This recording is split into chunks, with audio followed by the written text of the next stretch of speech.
me, thanks to Andrew, thanks to the college Republicans, and thanks to all you guys for coming out in the middle of, I guess this is normal weather for you. I'm from California. If I lived up here, I would never leave my home, ever. This is crazy. Okay, so I'm going to start off with November 2015. In November 2015, over at Vanderbilt University, something horrible happened. There were a bunch of students there, particularly people of color, and they decided that they were going to be protesting along with this nationwide movement to protest by people of color about how college campuses were racist, terrible places filled with discrimination. And this particular set of students wanted a set of diversity classes, so they did a march to the chancellor's office. The next day, they wake up in the morning, and outside the Black Cultural Center, they find a bag of dog crap. It's a paper bag of dog crap. And this, of course, is the end of the world. And somebody has committed some sort of hate crime. So they released a statement calling the university racist and talking about the isolation of students of color and talking about how this is just pure evidence that Vanderbilt University is a place that is not welcoming to black students. There's only one problem. The police do a full investigation of this whole thing. They find out where the bag of crap came from. It turns out the bag of crap was put there by a blind girl with a service dog. And the reason that she put it there is because as a blind person walking at night, she couldn't find a trash can. And what you're supposed to do is leave it next to an attended area, some door somewhere, where someone will pick it up and throw it in the garbage. So do the black students who've been protesting the administration say, well, you know, oops? No, instead, they say that this just demonstrates that on this campus, people with disabilities are also marginalized. And this seems to be the general tone and tenor of how things are going on America's college campuses. Everyone is a victim, and you get a certain number of virtue points if you are considered a victim. This is all an outgrowth of a theory called intersectionality, which this seems like a productive university. I mean, I heard you have majors like welding here, so you actually are here to get a job afterward. But at a lot of universities, half the students are majoring in gender studies and lesbian dance theory and all the rest of this. And so those people are particularly interested in victim status. If you have victim status, then you are a hero on campus. You don't actually have to do anything good. You don't have to promulgate good ideas. All you really have to do is be a victim. Everything is about your identity as a human being. And there is, fortunately enough, a hierarchy of victimhood. Because not everybody can be an equal victim. Some victims are more equal than others. So there are some victims who are really high on the scale and some victims who are really low on the scale. So at the top of the scale, you have folks who are LGBT. Folks who are LGBT have the highest number of victim points in this magic Super Mario video game of victimhood. And then after that come black folks. And then after that come Native American folks, and then Hispanic folks, and then females, and then Asians, and then Jews near the bottom. And then down there at the very bottom are the straight white males. Those people are not the victims. Those are the victimizers. Those are the bad guys. Those are the people who are responsible for all the ills in the world. All of the victims are victims, but only victims at the hands of those straight white males. Now, it gets a little more complex because what if you fulfill two of these categories? What if you are you're half Hispanic and you're half black? What happens if you're Barack Obama and you're half black and you're half white? Does your white half victimize your black half? Nobody really knows. It gets very confusing very quickly. But since everyone has a little bit of victimhood, we can all claim that we have a little bit of virtue, and then we can rip the system. Because this is the thing. The system is unfair to everyone. The system has victimized everyone. And if you get to claim victimhood, it means you don't actually have to work hard. It means you don't actually have to achieve. It means you don't have to blame yourself when things go wildly wrong. Right? So long as things are going right, nobody feels the need to do any of this stuff. But if you get a bad grade, and you happen to be a Hispanic person, it's a lot easier to say, I got the bad grade because society victimizes Hispanic people, than it is to say, maybe I should have blown off the frat party and studied. Now, we have not yet discovered, at some point, we'll all have to end democracy. Like the small r republicanism, the republic will have to end, because at some point we will discover the unicorn of intersectionality. And at some point we will discover the bisexual, transgender, female little person who's 3/4 black, 1/4 Native American, and disabled. When we find that person will have ultimate moral authority, and we will all have to just bow before her and him. Right? We'll just have to decide this is the person for whom all of the universe was created. This person has been victimized by everyone on the planet, and this person therefore has ultimate moral authority. All the rest of you shut up. We found the unicorn. We haven't actually found that yet, so instead we have to have a bunch of fights where certain groups tell other groups they have to shut up because they're part of the victim group, and the people who are talking are not part of the victim group, so shut up. Now, all of this is designed, in reality, to do two things. It creates what I like to call, we talk about white privilege a lot, this creates what I like to call victim privilege. Okay, so victim privilege comes along with two privileges. First, you're the only one who gets to talk. And if you watch the Democratic National Committee hearings, they had a bunch of hearings for various candidates who want to be the head of the DNC. There was actually a white lady who got up and she said, it's my job to tell all the other white folks to shut up when we're talking about issues that affect black people. Right, so that's the nice thing about being in one of these victim groups is you get to tell everybody else to shut up, which is nice, because when they shut up, you win. And second, you actually get to hurt people. Because if you're a victim, you get to say that somebody else is the victimizer. Well, if you're the victim of the victimizer, what do you get to do to that person? You get to punch them. You get to do something violent. And that's how you get to the culture on campuses of microaggressions and safe spaces. So apparently, I've heard that every dorm here has a safe space sign. Every RA has a safe space sign on their door here, which is weird since, I mean, you guys all seem relatively safe. I'm not seeing riots. And maybe in Marquette in a couple days, apparently we will see riots there, but here it seems relatively safe. It seems like you're able to be okay and say what you want to say without people getting beaten down in the snow. And apparently, but I will say that there may be, you'll have to tell me, is it possible there's a political bias when it comes to safe spaces? Because at college campuses across the country, there is. If you're on the left, it's a safe space. If you're on the right, not so much of a safe space. I've heard that there's a professor who put a note on his door and said that President Trump is, quote, a shit sandwich, homophobic, misogynistic, racist ass clown, which I guess means that he didn't get his degree in welding. And another professor here has a picture of Mike Pence labeled American Taliban, which is weird because Mike Pence doesn't have a beard. But the question is, if somebody put up a sign on their door here that said that about Barack Obama, I call him a shit sandwich of a human being, right? Would there be consequences? I assume there probably would, because in most college campuses, the safe space thing only runs one way. And the microaggression thing is designed to make people feel as though they have the right to be offended, even if they really don't have anything to be offended about. So I'm hearing that there was an email sent to all the members of the honor program here, stating the election of Donald Trump has emboldened elements in our society who are dedicated to spreading hate and intolerance, and students should make each other feel comfortable, or else a student may be dismissed from the program when they fail to maintain a record of good citizenship.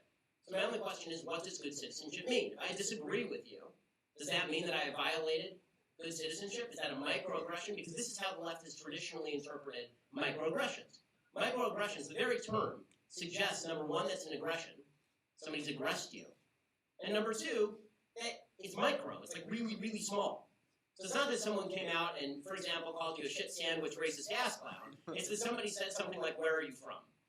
Seriously, on college campuses all over the country, if you say to people, where are you from, this is considered racist. Because it implies that you're not from here, which is racist. It's also stupid, because if I'm talking to you, I assume you weren't born, like, right here, like, on this spot.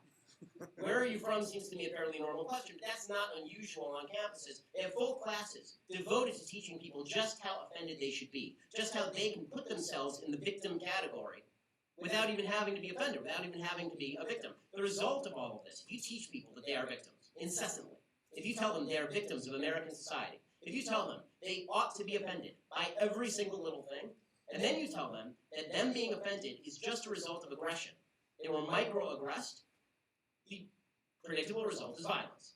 And this is what you've actually gotten on some college campuses. So you see a riot over at Berkeley last week because Milo Yiannopoulos says terrible things. Okay, I'm not a Milo Yiannopoulos fan. I'm happy to explain why later. But, I'm sorry, riots are not called for just because you disagree with somebody. There's this whole debate that's broken out all over the country now, whether it's okay to punch a Nazi. No, it's not okay to punch a Nazi unless the Nazi is fighting you in the battlefields of Normandy. Okay, if there's a guy walking down the street wearing a swastika armband, your best option is to point and laugh at him because he's clearly mentally having problems. Okay, it's not to punch the guy in the face. Because the problem is, once you say it's okay to start punching people for offending you, then you can punch anyone who offends you. Then you can riot, you can hit them with batons, you can set things on fire. And this is actual fascism. All the bad people in history believed they were victims. Everybody who believes they're a victim, that doesn't mean they're a bad person. There are lots of victims who are wonderful people. But everybody who is a bad person in history has believed that they were a victim of someone else, and now it is their job to act out in aggression against the person who victimized them. And this is happening increasingly at college campuses. It's why when I spoke at Cal State Los Angeles last year, there was a near riot there. I actually had to be rushed in by like 20 armed police officers. They had to escort me off campus with flashing lights. There were helicopters. It was crazy. And when I was at DePaul, I wasn't even allowed to set foot on campus at DePaul. They were afraid that if I said the same things I'm telling you, that all of the snowflakes would melt and everyone would start weeping, and they'd all have mental breakdowns, and they couldn't study lesbian dance theory properly, and they would have to be reduced to studying gay dance theory. And then so literally, I went to DePaul, this is a few months back, and they literally threatened to arrest me if I put my foot on the campus. They had to hold the event somewhere else. You can watch it, you can look at the videos. It's really bizarre. I walk up and there's this 9-foot-tall security guy looking down at me and saying to me, if you literally put your foot here, I'm going to arrest you. They brought out a sheriff from Cook County to take me to jail if I stepped on campus because mustn't offend. Hey, that's the essence of fascism. Here's the rule. Whoever brings the gun to the discussion is the fascist. Now, here's the dirty little secret about all of this. It's not just that I think that victimhood mentality is bad and counterproductive, which I'll talk about in a second. It's also a lie. I hate to break it to everybody who's built their identity around you're a victim. You're not. In America, you're probably not a victim. If you are a victim, it's probably by an individual, and if you're being victimized by an individual, you should report it. It's probably a crime. If somebody is victimizing you, if somebody's a racist that you know about, please tell me about it so I can picket that business with you. If somebody is truly engaging in evil behavior, we're all on the same side, right? Nobody wants to see bad people prosper. But the idea that American society is dedicated to beating down black people, or beating down gay people, or beating down women is just a lie. It is not true. This is where you hear about white privilege all the time. And shut up because white privilege. Hey, look, it is true. American history is replete with racism. Anybody who denies that would be stupid. And some people are still affected by the racism of the past. If your grandfather wasn't allowed to get a job, he has less wealth to pass on to your dad, who has less wealth to pass on to you. But we can't fix where you start in life. There's no way to do that. We're not God. Government's not God. And what's more, if you try to fix where people start in life by invading the rights of other people, you are now doing someone else a disservice. You can't punish my kid for being born in better circumstances just because another kid was born in worse circumstances. That's an injustice. More injustice does not help mitigate injustice. It creates more of it and more bad feeling. And here's the truth in America. If you follow some pretty basic rules, you will succeed. That's the beauty of living in the United States, and this is regardless of race. According to the Brookings Institute, a left-leaning institute, if you want to not be permanently poor in the United States, it has nothing to do with your skin color. If you don't want to be permanently poor in the United States, you follow 3 rules. You get married before you have babies, you finish high school, you get a job. That's it. You do those 3 things, you will not be permanently poor in the United States of America. According to Brookings, only 2% of Americans who have followed those 3 rules are in poverty. 75% of people who are poor and follow those 3 rules are now in the middle class. And you're all capable of that. I mean, you're already number one. It looks like everybody here basically who's finished high school. I assume that you're all capable of getting a job. And I know that you're all capable of not having sex without that thing on it before you're married. I think you can fulfill all of these rules and therefore not be poor. And that doesn't have anything to do with color. That just has to do with behavior. And here's the proof that behavior matters and not color. Okay, the poverty rate among white non-married families in 2008 was 21.7%. So white single moms is nearly 22% in 2008. What was the black poverty rate for married couples that same year? 6.9%. So what happened to the white privilege? It just disappeared? I thought black people are invariably worse off. No, it turns out that people who make good decisions are invariably better off. And by the way, the idea that it's only white people who are keeping down black people, it's all racism, that would fail to explain why it is that the highest median income racial group is Asian folks. Is that Asian privilege? Is it because the Constitution is written in Korean? Or is it because people are making better decisions inside Asian communities than they are inside some white communities, some Hispanic communities, some black communities? People talk about white privilege with regard to crime, as though the police, the fine folks you see around here, and thank you for your help today, as though the police are going around randomly arresting black people just for being black. That's a bunch of crap. It's not true. Felonies are under-prosecuted in the black community because black communities are under-policed and there are too many people who won't be witnesses in the black community. Police are less likely to kill black people than white people in similar shooting circumstances. In 2015, cops shot 987 people. A huge majority of them were armed or threatening deadly force. Blacks represented 26% of the people shot. They represent about 12.6% of the population. So that seems disproportionate, right? Well, it would until you realize that nearly 50% of all murders in the United States are committed by black folks. Again, this has nothing to do with race. This just has to do with breakdowns in statistics. Police officers are almost 19 times more likely to be shot by a black male than an unarmed black male is to be shot and killed by the police. And by the way, the stuff that you're going to hear in all your sociology classes, if you have them up here, okay, all this stuff about implicit bias tests that you hear, where, oh, you just go online and you take this magic test and it tells you if you're a racist, bunch of crap. It's not true. Implicit bias tests are flawed, deeply flawed. They are not replicable. You can take the same implicit bias test twice, and one time will show you're a racist, another time will show you're not. And there's no correlation, none, between your implicit bias test that shows you're a racist and actual racist behavior. And I know that because the creators of the implicit bias test have said so. Okay, how about women? Women who think that they're victims. You keep hearing that women in the United States are victims. No, you're not. Sorry. It's funny that this isn't an uplifting speech. It's an oppressing speech for so many people. Oh, I'm not a victim. What am I going to do now? Like, be a good person and have a great life. That's what you're going to do now. Like, you say to people they're not victims, and it's like you're taking away their identity. They feel terrible about themselves. Oh, God, now what am I going to make of myself? Women are not victims. Okay, people who are anti-abortion are not anti-abortion because they want to victimize women. People who are anti-abortion are anti-abortion because they don't want women to victimize babies. And no one cares about your esophagus. When you say, keep your hands off my body, I'm not interested in your body, lady. I'm married. And the only thing I'm interested in is the baby that's growing inside your body that has bodily integrity outside of you and is a separate human. And that has nothing to do with sexism. That has everything to do with protection of human life. By the way, you want to protect women abroad, maybe the place to start is by banning sex-selective abortions. More women are killed in sex-selective abortions than are killed in the United States every year around the world. Hey, how about the idea of the wage gap? We hear this one a lot. We saw this at the Audi commercials. I assume everybody saw the Super Bowl. You saw that stupid Audi commercial? They showed this idiotic Audi commercial, one that shows this little girl driving around. She's driving in her little go-kart, and the narrator's saying, how can you tell your daughter that one day she'll be poor, barefoot, and pregnant in the kitchen? And then they get an Audi, and they're like, but at least she's in an Audi. The funniest thing about that particular ad is that somebody tweeted at Audi, Audi, you pay women less than you pay men. And Audi immediately responded, well, actually, we pay women exactly the same as we pay men when you take into account the amount of time in the workforce, the number of hours they work, and their job descriptions. Right, just like the rest of the United States. The wage gap is a myth. It does not exist. In fact, in 147 out of the 150 most populous cities in the United States, women who are just fresh out of school, have the same degrees as men, don't have kids, and spend the same amount of time in the workplace earn significantly more than men, according to Time magazine.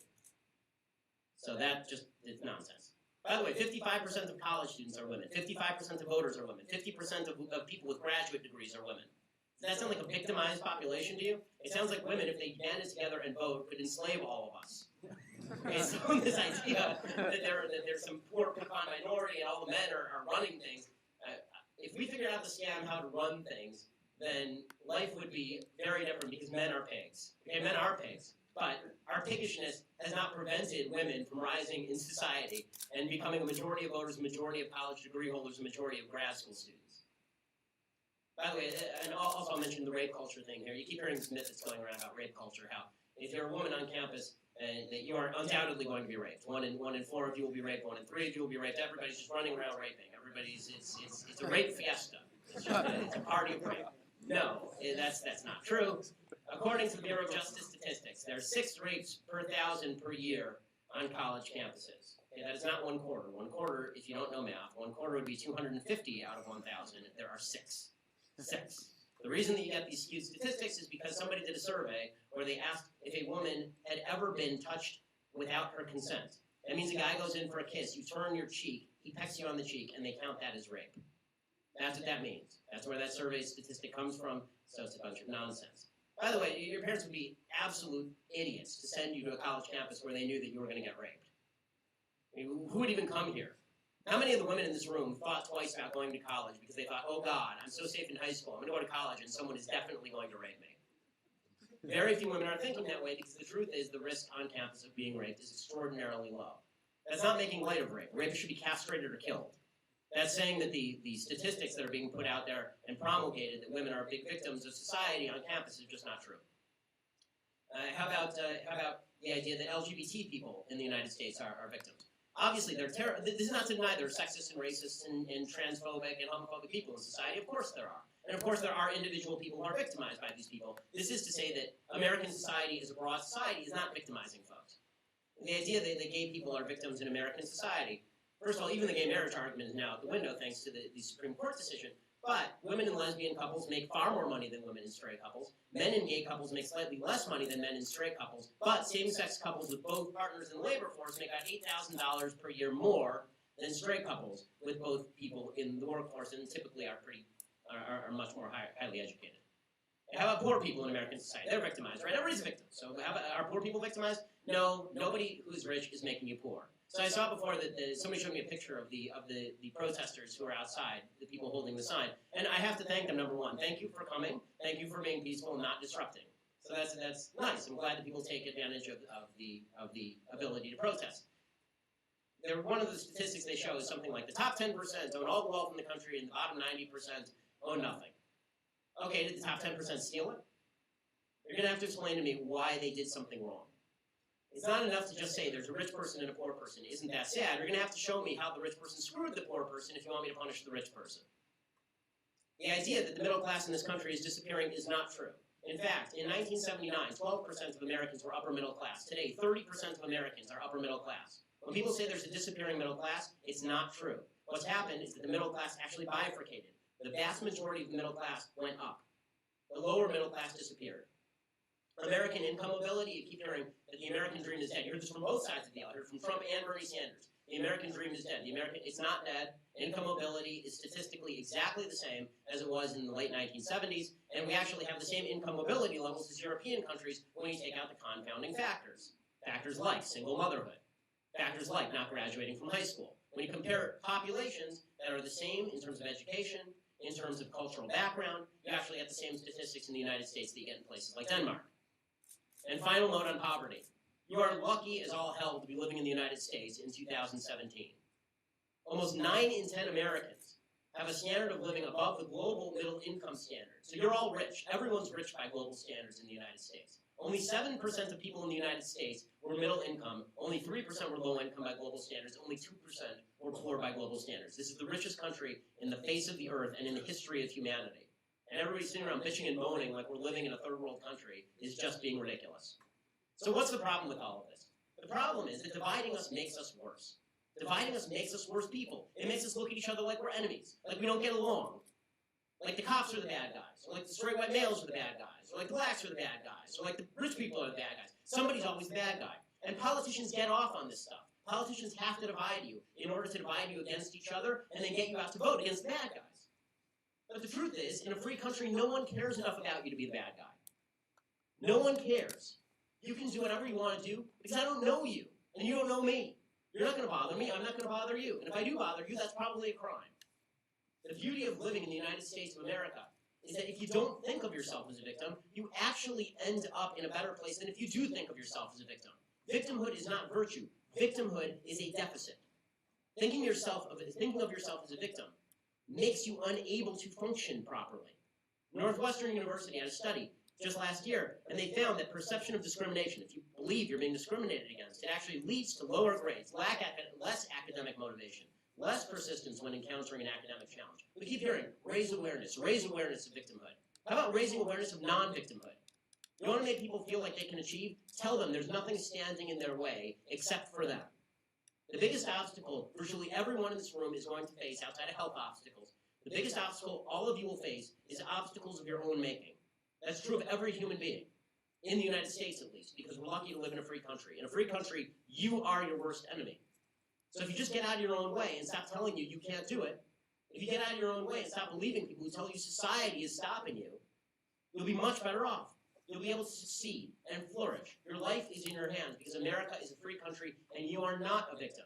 And the sooner we all get that in our heads, the sooner we all realize that we're not victims, that we're actually brothers in this journey between birth and death in which we're going to traverse a lot of ground together. The sooner we realize we're not trying to stop each other, we're actually trying to help each other by not getting in each other's way, the better off we're all going to be. That's the only way we're going to be able to live together in a multi-ethnic, multicultural society. It's the only way that we're going to be able to live together in a free society. Freedom collapses when people think of their neighbors as the enemy. Your neighbor is not the enemy. Your neighbor is your friend so long as your neighbor doesn't bother you. And it's not your neighbor's job to hold you up. It's not your job to hold up your neighbor. If you want to hold up your neighbor, good for you. It makes you a moral person and a good person. But it's certainly not the government's job to force you to do that. And it is certainly not society's job to fill in the gaps where you have failed. It is your job to pick yourself up.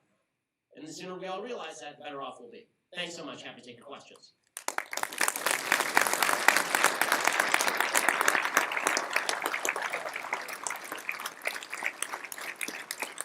I think folks are going to line up at the microphone.